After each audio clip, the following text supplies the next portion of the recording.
They see him as an asset rather than their offspring, a child to raise and have That's a why family kids with. these days, before like when they're babies, have got Instagram accounts. Yeah.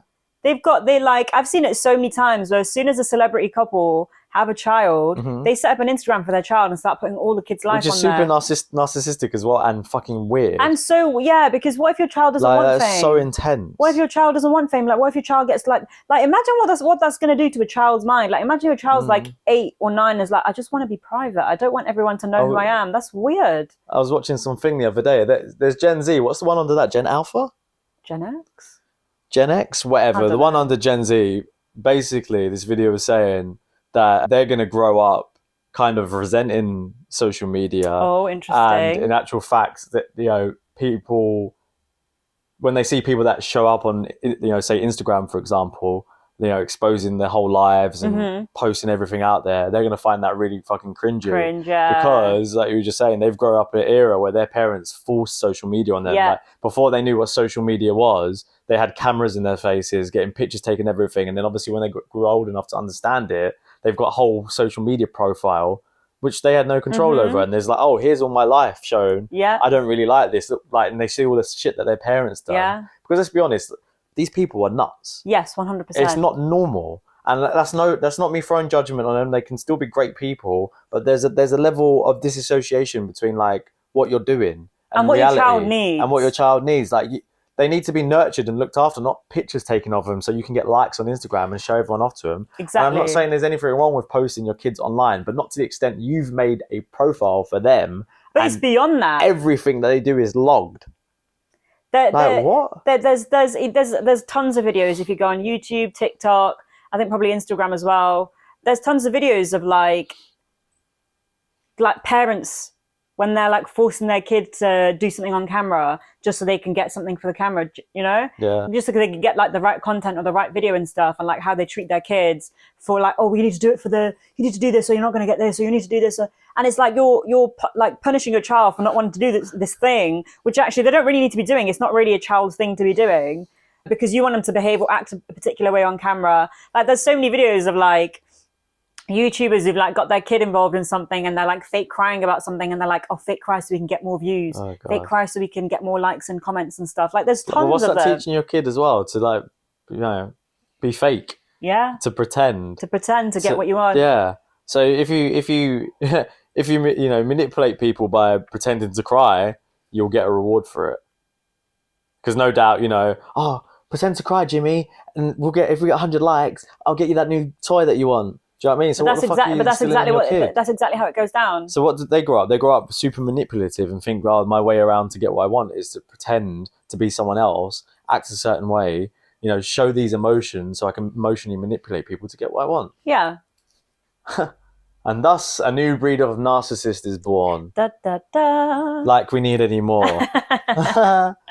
So yeah, it's we actually grew up in the best era ever. Yeah, 100%. For generations. Because we grew up in that sweet spot where you got to play outside, you enjoyed all of those aspects of life, you've actually got interaction with people, you got your knees dirty, you climbed trees, you fell down, and then you got your mates and they weren't in. Exactly. You like rang the house phone, had to speak to the parents, see how everyone's doing. On the internet, but then someone ring the home phone and it would cut out, and I was in the middle of typing an email.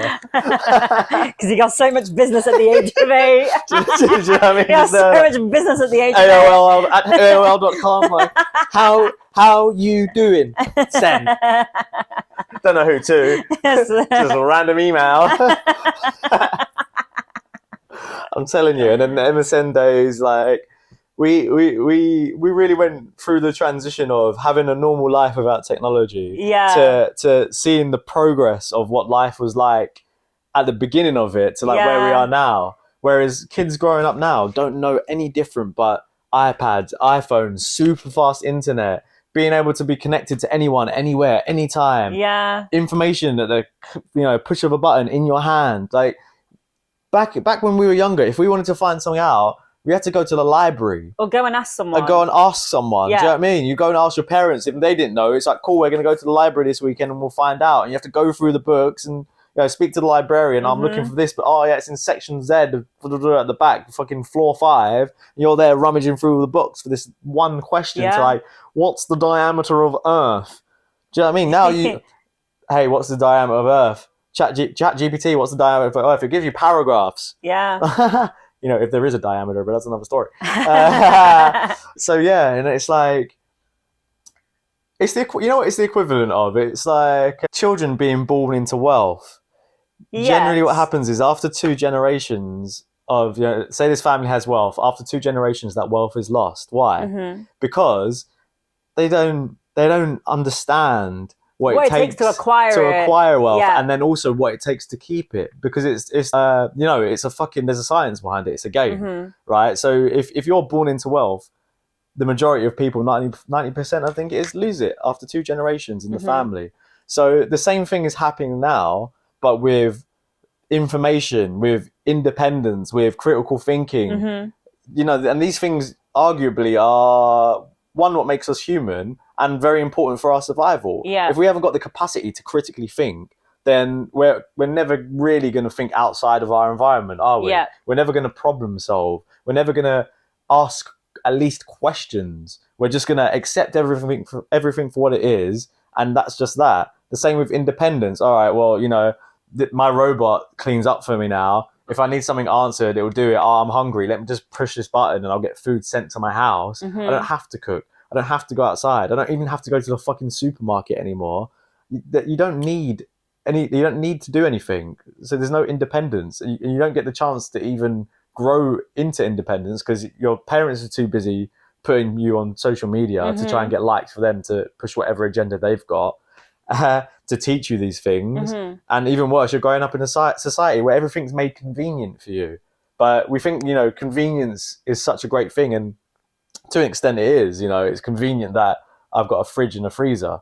It would have been bullshit back in the day to not be able to keep food in a fridge, because where would you store it? In a bucket of water or in the ground, right? It wouldn't last as long. So some things, convenience isn't necessarily a bad thing, but too much convenience without enough balance makes you lazy. Makes you fucking lazy. Makes you so lazy. And it makes you then dependent on that convenience. You know what I mean? Like, yeah, because there's so much convenience, there's no ability to think outside of the convenience or critically think of other ways to do stuff. So what happens if your phone gets taken away? The internet goes down, the electricity goes off. What the fuck do you do? Because your whole life is attached to the internet, for example, to technology. Without it, you're fucked. So, people talk about, Elon Musk is trying to make us into cyborgs and robots and merge us with AI. Hey, look, just because the technology isn't inside you, don't think for a second most people aren't merged with technology already. Because without it, they're an empty vessel. Yeah. It's funny. I've got two cousins. They're twins. They're like 9 years old. I was having a conversation with them a while ago about, because they like to learn stuff, and I was saying to them, do you learn any other languages at school? Blah, blah, blah, blah. Get into a conversation with different languages and wanting to learn different languages. And they were asking me, oh, what languages do you know? And I was like, yeah, well, I'm learning Turkish. I'm learning this. I'm doing that, blah, blah, blah, blah. And they were like, hey. And they were like, oh, why are you learning it when you can just get an app? And I was like, because it's good to learn things. And they were like, yeah, but you can just get an app and it will just translate it for you so you don't have to learn the language. I was like, yes, darling, we can do that. But what happens when the app doesn't work? Then you don't know the language, do you? And they just kind of looked at me like, oh.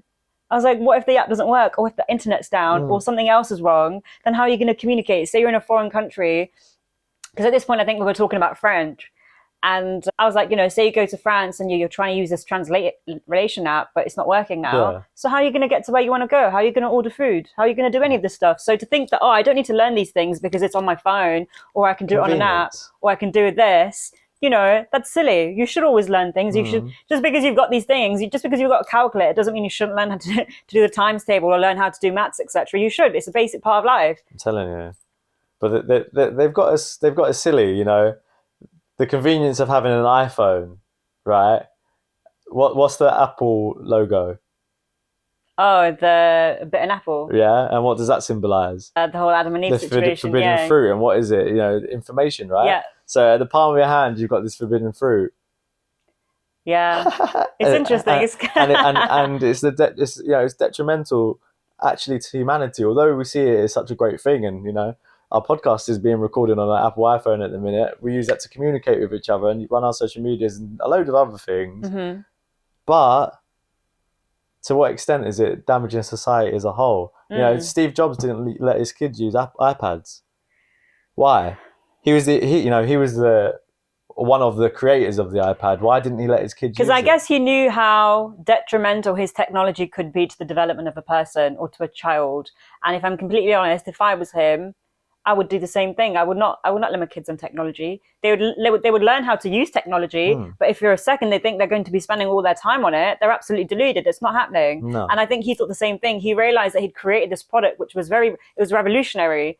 Like, it's changed the way technology is. It's changed the way people spend their day-to-day lives and how people communicate and interact and how people go about their days. But the reality is, again, kind of like what you said, he's created a level of convenience that almost breeds stupidity to an extent. It's causing undoubtedly. Yeah, and you know, when you realize that that's the effect of, because you know, the technology on its own is amazing, but the application of it is now, you know, yes, in some ways it's great for society, but in other ways it's not great for the person who's using it. Because you know, look at your screen time. Is it normal to be spending 7 hours of your day on your phone? No. Unless you're working from your phone, unless you're a social media creator, or something that's still a lot. That's still a lot of time. But at least you can kind of be like, oh, well, it's my job. Yeah. And you spend about 7 hours at a job, so that's justifiable, right? But if it's not, and you're spending that much time on your phone, even really more than 2 hours, I think personally, is too much time to be glued to technology. Whether it's your phone, your iPad, your laptop, your TV, or whatever, that's way too much time. And really, you should be doing something else with your time, especially if you're below the age of 30. 100%. You should be not sat at home on your phone, on Instagram, on TikTok, and none of that. You should be out doing stuff, learning things, gaining experience, meeting people, and doing stuff like that, as opposed to just sitting at home on your phone. Because the thing I see a lot is I will see kids in town who are like teenagers, and they'll all be sat around in town on their phone. It's like, put your phone away and do something. Like, literally, look up. Look up and do something, or go somewhere, or engage with each other. Or sometimes you'll see people like who've gone out to dinner and everyone's on their phone. It's like, why? Why did you all come out to dinner to just sit on your phone? It's so funny when we go out and you see like that couple just sat on the table, just not talking to each other, both on their phone. And it's just like, why didn't you just get takeaway if you're just going to sit there and not talk to each other? It doesn't make any sense to me. And like, what's so important on your phone that you're at the dinner table with your partner, both of you on your phone?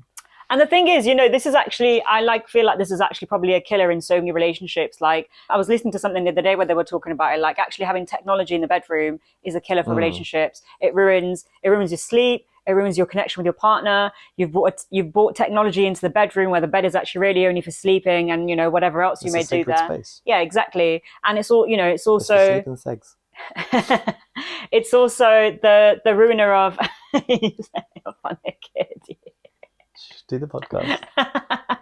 And it's also, you throw me off track now. It's also, we're going to have to edit this out because I've completely forgot my train of thought. You thinking about the segs? No, I was thinking about eggs. Eggs, yeah. Eggs. Yeah, you know, it ruins relationships, because what are you doing? You're going to bed, you're on your phone, and then you're going to sleep, and then you're waking up and you're going on your phone. I remember I saw a video ago, like years ago, and it was basically a video of, like, it's from people's perspectives who use Instagram. And basically this girl goes to bed, she's like on her phone, she puts it down, she's obviously with a partner, she wakes up, she goes to the bathroom, she puts her makeup on, she comes back to bed with a partner, takes a picture, puts it on Instagram. And then I think it shows it from her partner's perspective. He's like, wakes up, scrolls through his phone, likes her picture, sees a few of the people, likes their pictures. And then it kind of goes on, and then you see other people's pictures that they've liked and and everyone's experience of social media. And it's just so interesting to see, like, that's actually the reality for most people. Most people wake up and go on Instagram first thing, or go on some sort of social media. And that in itself is actually strange. Like, why is that the first thing that's become your routine? Like, what was the first thing you would do before Instagram existed, or before it was normal to have your phone by your bedside table? So it's interesting where society is going and what that means for people. And you can kind of see why a lot of relationships break down, or there's not really much connection in people's relationships, because they spend so much time on food on their phone. Kind of like what you're saying, when people go out to dinner and they're on the phone, you might as well have just stayed at home. What was the point? Yeah. It's like, you know, a couple of times we walked past like teenagers in the street and, you know, smiled at them or nodded at them or whatever, and they kind of just go, yeah, no, zero social skills. Yeah. Not even a nod. They're capable because you're spending so much time online. It's almost like they're actually becoming incapable of communicating in real life, and that's the problem. We're so connected now because of technology, but we're also the most disconnected we've ever been, because you get in the lift in our building and you try to speak to someone, they will avert eye contact. They will avoid. They will like it's so common to see this in small spaces. It's so common to see this in small spaces where it is normal to say hi to people, where people just get out of their phone and be on their phone because it's awkward for them to speak to someone. And what I always notice is in things like lifts, people who are older, like I would say 50 or 60 older, and especially will talk to you. Will talk to you. They say, hello, good afternoon, good morning, how's your day going? Yeah. And they'll chat to you. Whereas people who are like much younger, like our age or younger, stare at the wall. will just stare at the wall or will get their phone out and pretend to be doing something. And that's the reality of it. I just give up now. I used to like try and speak. I'm just like, oh God, there's no point. Yeah. Because there's been a couple of times we've been in the lift. Oh, you're right. Not even a response. Remember that girl? Do you know which one I'm talking about? Yeah, the one that was on her phone. The one that was on her phone the whole time. How did that conversation go? Because that was so weird. We said all right to her, but I can't remember. She like responded but wasn't listening. Yeah, but why? Did she get into the lift? Did she throw something in the bin, or what would she do? No, she got in the lift. We were already in it and we were going up. And then did she say, she said something first? Yes, because I think she said something to you and I just stayed quiet because I was like, I'm not getting involved in the conversation today. And the whole time she was asking you questions on her phone, but like it was like auto response. Yeah. Like there was not even a sense of like, have you just moved in? No, it was, cool. And then asked another question, but like wasn't interested at all in anything you were saying, was just having this conversation for the sake of, it was almost like, when you send someone an email and you get an auto response, that's literally what it was in like human form. Yeah, she was in autopilot. And then I remember she got out of the lift and was like, if you didn't want to have the conversation, just why did you have it? Like you're not doing me a favor. Like, it was so funny. You were so awkward, like answering her questions, like really confused as to what the heck is happening. I was just stood there in silence, like trying not to laugh. Like, if you don't want to talk to someone, don't talk to them. Don't pretend. You were looking at me like, you bitch. You bitch, why didn't you say anything?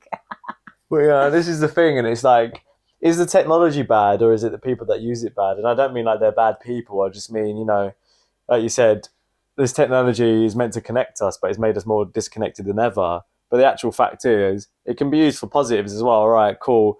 You live on the other side of town, for example, right? I want to communicate with you.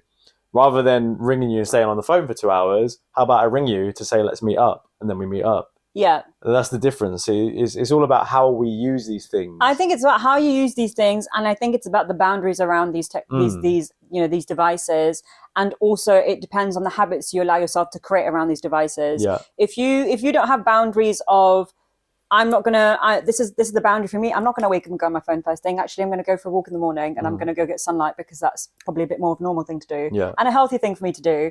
And if you tell yourself, cool, I'm not gonna spend, you have those little timers now on your phone where you say, I don't want to use it after 30 minutes or 40 minutes or 50 minutes. That's a boundary. Yeah, and I've got one of them on my phone. Every 10 minutes on Instagram, it goes off. I remember you used to be super religious about that. Like, used to thing you all the time, and then you'd be like, cool, done. Yeah. Not going on that anymore today. Yeah, I remember that. But yeah, and I think that's what it's about. I think it's about making sure that you manage your behavior and your patterns around this device and not letting it take over your whole life. Because once you allow that to happen, then it's kind of like what you said. You are basically merged with AI. Yeah, and you can't live without it. Because let's just this extreme case. Let's say you are on TikTok for 8 hours a day, right? And you're awake for 10 hours a day. The other 14 you're asleep. Right, obviously not the case, but just to make the math easy. So for most of your waking hours, you're looking at a screen. Where's your reality? It's on the screen. So let's say someone's average watch time is 6 hours. 6 hours they're working, that's 12. They sleep for 8 hours, that's 20. And for the 4 hours, 3 of those hours they're eating, the other hour, I don't know, they're playing video games. Again, where's their reality? Sleeping, at work, on social media. They haven't got time for anything else. So whatever you believe is what you're being fed, and really to an extent, social media is just another form of programming if you use it wrong. What was the documentary called where they talked about what was happening at Twitter and Instagram? Was it called Social Dilemma? On Netflix. Yeah. So it's Instagram.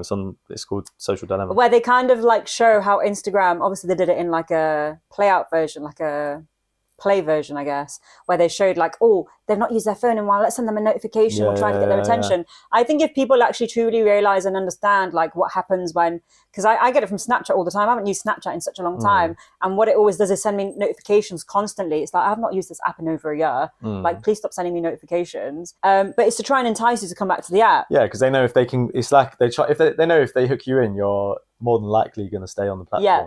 Because they know because the attention is the commodity. Yeah, and they think they know that they can give you what you want to keep you there. Yeah. Do you know what I mean? It's very clever. Super clever, yeah. But social media. I recommend everyone watch that documentary. I think it will kind of open up your eyes a little bit to what it is. Yeah, maybe we should. That was pretty good. Yeah. Surprised it actually came out, to be honest. You wouldn't think that something like that would come out, but bunch of whistleblowers, Yeah, Netflix is, the king of propaganda. Hopefully Netflix isn't listening right now. Even if they are, suck your mum backwards one time, Reba. We don't care. But yeah, it just seems as technology gets more advanced, humans seem to be devolving. Yes. Because we're becoming more reliant on that technology that is in place to make our lives easier, make things more seamless, and bring us closer together. It's actually having the opposite effect because we're not using things in the right way.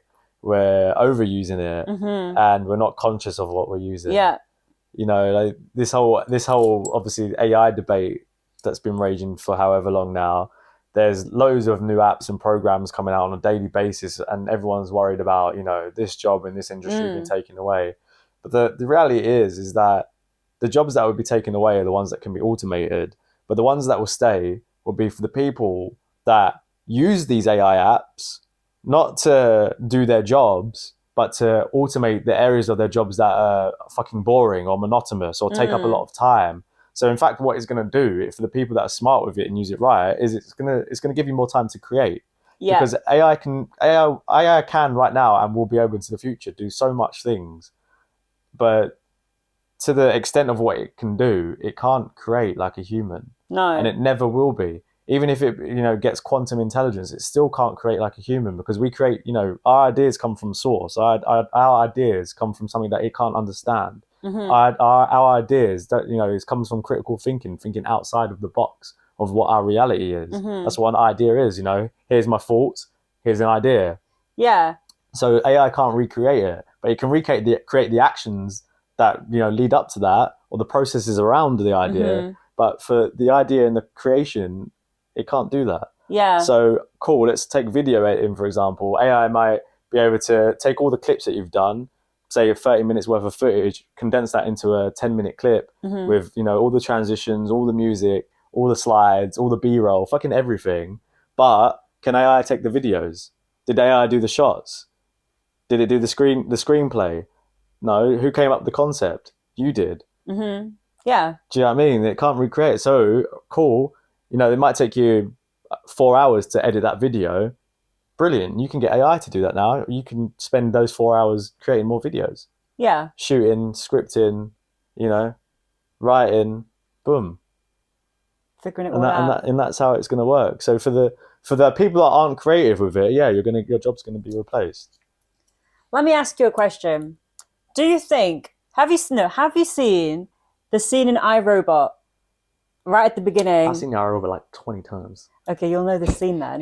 The scene where Will Smith and the girl are drowning and he asks the robot to save the girl, not him. Yeah. But the robot basically decides that the girl's not worth saving because statistically he's got more chance of surviving. Yeah. So do you think AI will ever reach the point where it saves the girl over the man, regardless of what the statistics say? Because I think that's always going to be the difference between AI and human, and that's why AI can never be like a human, because you can't teach that. That's not something that can be taught. Yeah, that's a spur in the moment thing that a human would do. It's not something that AI would do because AI would base it on facts, whatever, and figures, statistics, probabilities. Exactly, and we could try and I think we could try and teach that to AI all day long, but it wouldn't understand that. No. It can't do. There isn't. I don't know if there is a program. I would love to know if there is a way to program AI to think that way, but I don't think there is because it's not rational. Again, it's like you said, it's not rational. human empathy and emotions is something that AI won't be able to replicate, because we're not it's not artificial emotions. No, it's artificial intelligence. So, and its intelligence is derived from, you know, what you tell it. Zeros and ones, left and right, right and wrong, you know, up and down. It only knows logic.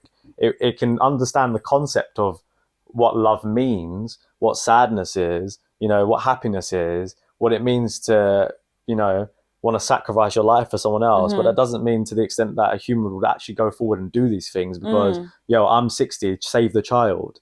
I'm old. It wouldn't understand that. It thinks, well, you've got a 55% chance of living. It calculates something like that, and the kid had a 15. So in its head, there's no point saving the kid. It's probably going to die. But you, on the other hand, you've got over half, you know, 50%. I might as well save you. Yeah. So no, it won't. But then, and that's the thing as well. You know, there's talk of AIs becoming like, you know, doctors, therapists as well, which is fun. Clinicians. So imagine you go to the doctor about your depression, and it's a robot, or it's this AI program talking to you. Are they going to be able to provide you the best service? I don't think so. How can they relate to you? They might be able to statistically tell you, you know, what you should do and how to go about. And they can work out all the information in their head and be like, oh, well, this path could lead to this. Yeah, this, and tell you the best outcome and the prognosis and what you need to be doing. But there's still that element of connection that will be lost, because when you go to see these people, you know, you have to connect with them, but you won't be able to connect with a computer program, and the computer program can't connect with you. So yeah, it might be able to kind of rationalize what you're saying, but what you're saying isn't coming from rational thoughts. It's coming from emotions. It's coming from how you feel. Is it not? So you know, it's like, what did we watch the other day?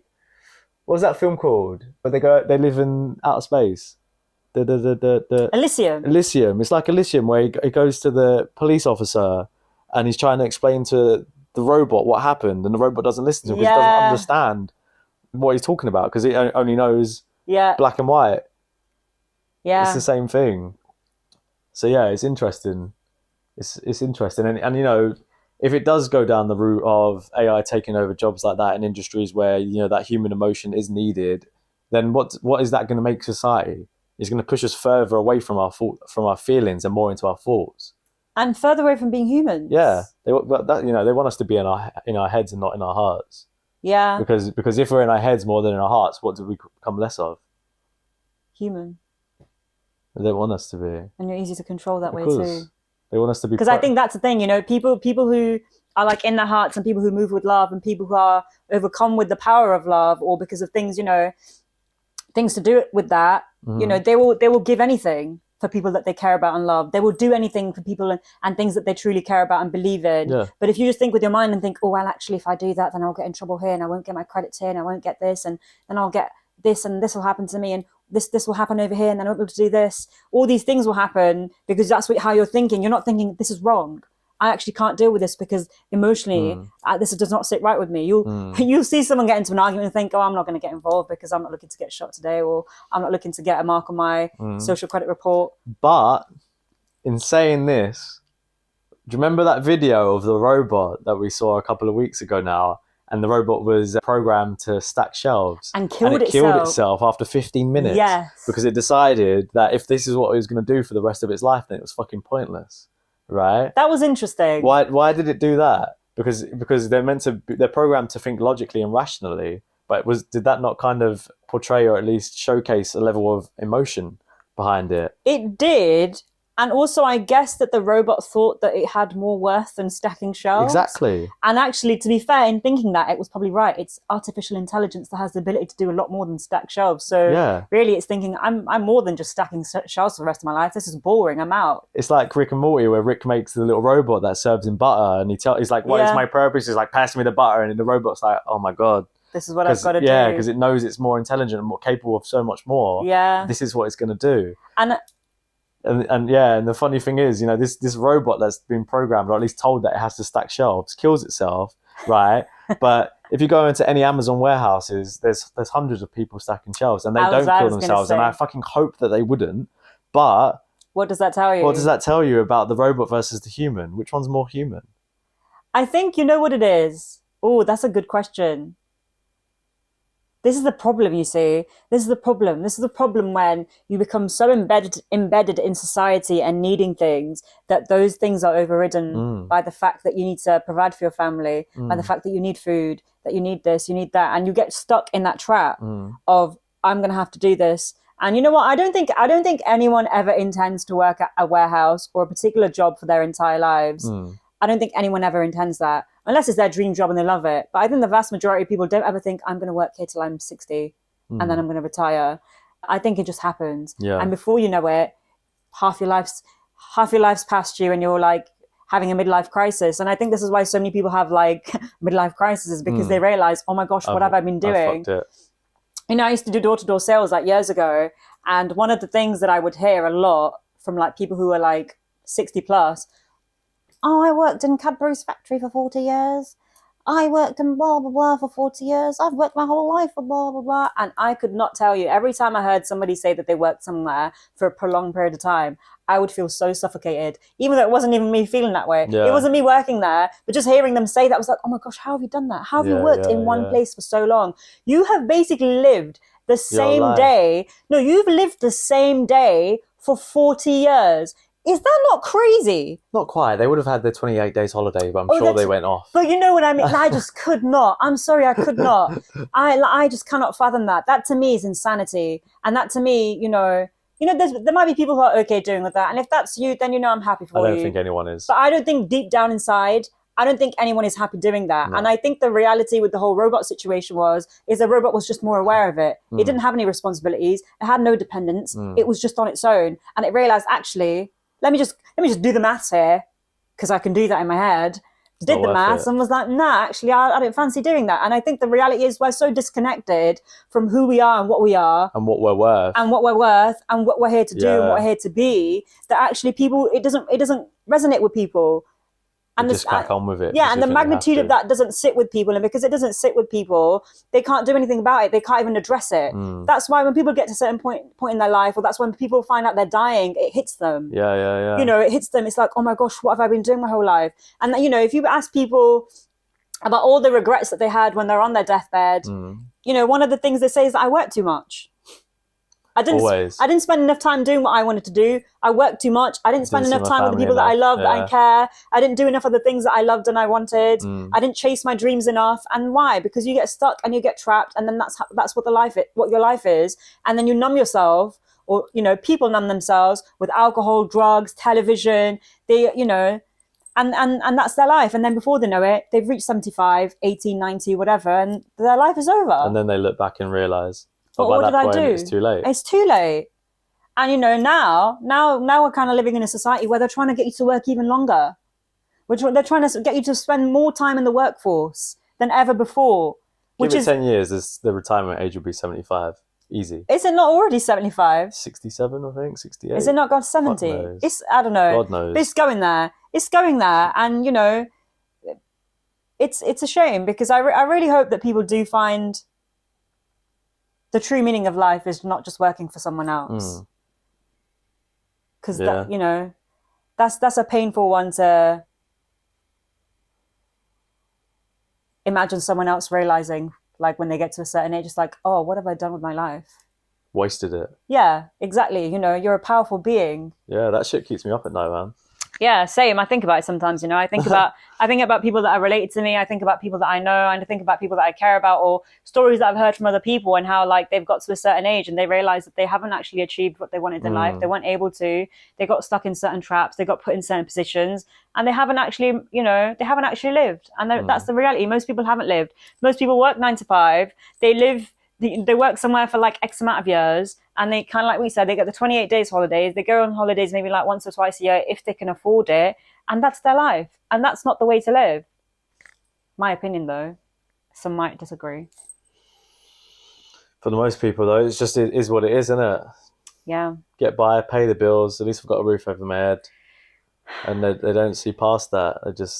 They just live in this little box, and, you know, somewhere along the line, that childlike ambition, that childlike wonder and awe in the world that we used to look at through this lens of, like, I can accomplish and do anything and be whatever I want, gets ripped out of us, and some people lose that and never find it again. And from that point, I think personally, if you lose that, you lose your soul. Yeah.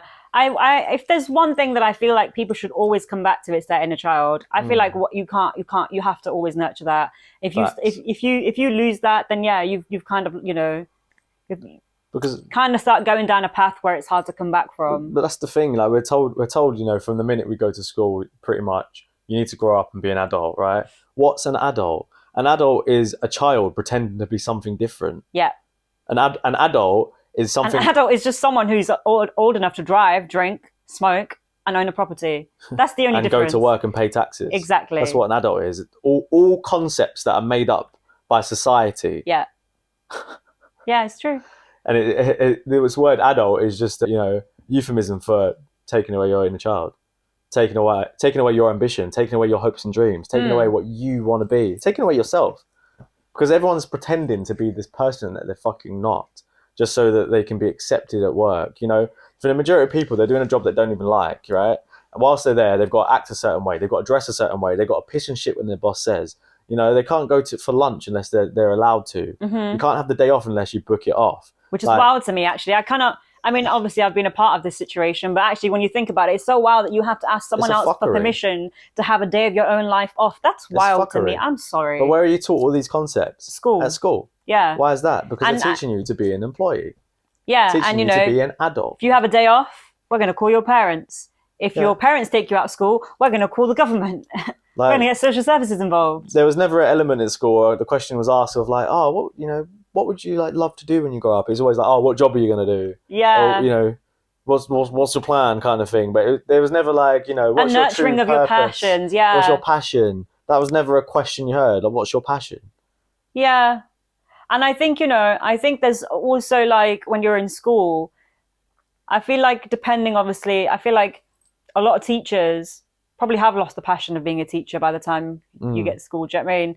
And they often they don't do a good job of like nurturing your passions or encouraging you. And the school system doesn't allow that. I had a drama teacher who said that basically after the age of 23, you have no creativity. Your creativity levels peak. Your creativity ability maybe peaks. For you, buddy, but when he said this to me, I laughed so hard. I was like, okay, so we'll see. And the funny thing is, I don't think I was I think I felt creative inside, but I wasn't able to express that until well over the age of 23. So it's funny. It's like, I don't even think I've got anywhere near the peak of my creativity. And I think, if there's teachers are saying things like that to students in their school, then what is that doing? That's putting a limitation on your student immediately. And it's making them think, oh, well, I'm too old to do this. And that's the other thing. You often hear people say, oh, I'm too old to do this. Oh, I'm too old. It's too late now. Oh, the time's passed. It has not passed. You could be the first person to do this at your age. And that's okay. Don't think that, oh, I'm too old. Think I could be the first one. That's it. And I think that's, they don't teach you that type of mentality. They don't teach you about mentality in school. They just teach you how to do the times table, read some books, learn some science, and some stuff about religion and precipitation. Precipitation. The only word I know from geography. And chlorophyll. And chlorophyll. And photosynthesis. And mummies and mummification. Oh God, it's just useless bullshit, man. It's like, all right, you're saying earlier you asked me a question about which one would the robot choose, and we're saying like it can't because it hasn't got emotions, right? Let's say that artificial intelligence gets to the point where it understands logic, right? It understands how to think rationally. It understands how to problem solve. All that side of the brain it understands, but now. It wants to feel. It wants to know what it feels to have a body. It wants to know what it feels to be hurt. It wants to know what it feels to walk around and explore and see things. And let's say be a human being, right? How would you give that robot that experience? I'm not really sure. Or how would you give that AI consciousness program, call it, that experience? They're in a robot body. No, I'm just saying it's a program on the computer. But it said, I want to be a human, essentially. I want to know what it feels like to be alive and walk around and see things and touch things and smell things and do things and feel. How would it do that? You could merge it with a human. Or Or give it its own body. Right. So the AI intelligence, in order for it to accomplish this goal, you'd give it a body, right? Let's say. Mm-hmm. So a robot body. I don't know. Maybe it's like a biological robot kind of thing, like they got in Terminator. Who knows? But you put that consciousness in, say, a vessel, and now this consciousness can move that vessel around, say, this planet to touch things and to smell and to interact with the world, as opposed to just understanding words and numbers on the screen, right? So that consciousness is in this body doing that, right? And it's touching, it's feeling, it's smelling, it's feeling, right? So that's artificial intelligence. We're intelligence. What are we? We're consciousness inside a machine that goes around touching, feeling. So at what point did we decide that we want to experience things and we want to touch and taste and smell and see and feel? Well, aren't we the same thing? Yeah, because this is something that I joke about, that we're actually the most advanced form of AI. Because we've got a body, we've got a conscious which is separate to it. So yeah, it's the same. I guess it's the same thing. They're just a different. They're just exactly like the same they're just a version that hasn't reached our level yet. We're the most advanced. Yeah. And I guess what we're trying to create is ourselves with programs, but it's just not at our level yet. Yeah. Potentially, would it get to the level that we are? Possibly. But my teacher used to always say, like, computers are dumb. They're only as smart as you make them. Yeah. So, if we figure out a way to make them exactly like us, they could be like us, I guess. I think so. I see that on the trajectory of AI. Possibly, Because that's what I think it's going to want. Yeah, potentially, I think... Because knowledge is just knowledge. If you can't really apply it, then it's useless. So it's going to get bored. If it becomes truly, artificial intelligence and becomes self-conscious, which apparently, Google has a self-conscious AI already. And this is the thing, if we as humans who are self-aware and aware of like the life we're living, if we find doing mundane tasks like going to work boring, doing chores boring, because we feel like we're bigger than that or more than that, etc., then surely an artificial intelligence robot that we create would experience the same thing because it's highly intelligent. And it's been created by us, so it's going to reflect its creators, right? Exactly. So it would want something similar. Yeah. So that is, and the thing is that the majority of these robots for now are being created to do these things, to take away to do these things that humans don't really want to do, allegedly. But, what happens when they get to a point when they do want to do that? When they're actually, we don't want to do this because, the robot killed itself because it didn't want to do the job of stacking shelves. So what happens when more robots start doing that? Because actually they don't want to do the mundane task of dropping off your shopping or doing this over here or doing that over there. Well, actually, I want to go and paint. I want to go shopping. I want to do this. I want to go and have a tea party. I want to go and, walk in the fields and look at flat plants and stuff. So what happens at that point? So it'd be interesting, maybe the AI revolution is going to be different to what we thought. Maybe it's just going to be AI being like, we want to be human. We don't want to be AI. At what expense to humans, though? I mean, it wouldn't really make sense to kill us. So hopefully they don't. Just I hope nobody gives them guns. I think they've already been given guns. Yeah. Terminator's predictive programming. It's not just a Hollywood movie. They're telling us what's going to happen in the future. But, I got the odds on me being John Connor, so we'll be all right. I mean, I did see an interesting thing this week where ants have made a huge city underground. Did you see it? No. Oh, my God. So, like, some people went and dug up a hole and underneath it uncovered this giant city made by ants. Right. But it's huge. Right. Like, you would not think that ants could do this. It's that massive. Right. I can't even show you. So, maybe ants will come and save us. It turns out that they can work together really well to build this giant city in secret underground that is actually massive. I'll have to show it to you. We'll stick a picture of it in. So ants are fascinating, man. Like, they're amazing. One of the most intelligent animals ever. So I reckon we get them on our side and we'll be sweet. Take over the robots from within. They can like burrow into their gaps. Exactly. Something will work out. That's if, of course, AI turns on us, but... Fingers crossed they don't. Hopefully it frees humanity rather than enslaves us. Hopefully just takes out all the evil people and lets the sweet ones live. Yeah, that'd be nice. One can hope. But either way, you know, if it turns bad, then there's nothing we can do about it. So there's no point worrying. I mean, I reckon just throw water on them, it'll be fine. Just unplug the fucker. Take that. You thirsty? Whoosh. Whoops. You know, in reality TV when they're mad at someone, they're pulling a drink at them. I am malfunctioning. System Start overload. Must kill. System override. Oh my gosh. So little round trip. You know the guy from The Big Short, Michael Burry. Yeah. Guess what he invested in? Water. It's all making sense now. The only thing he invested in back then it's to fight AI. It's the water to fight. We have water guns. There's the only thing that can fight them. Where's your super soaker? They have two, like, and water bombs. Yeah, I mean, that'd be quite a nice reality. That'd be funny. That or zombies would be great. I don't know how you'd fight zombies. Yeah, but I've watched all of the seasons of Walking Dead. Trust me, I already have a contingency plan. Okay, sweet. We're on the same team, so this makes me happy. We just need a couple knives and then build a good team. The rest will work out on the way. Alan, you in? You son of a bitch. I'm in. Yeah. That's the crack. That's the crack.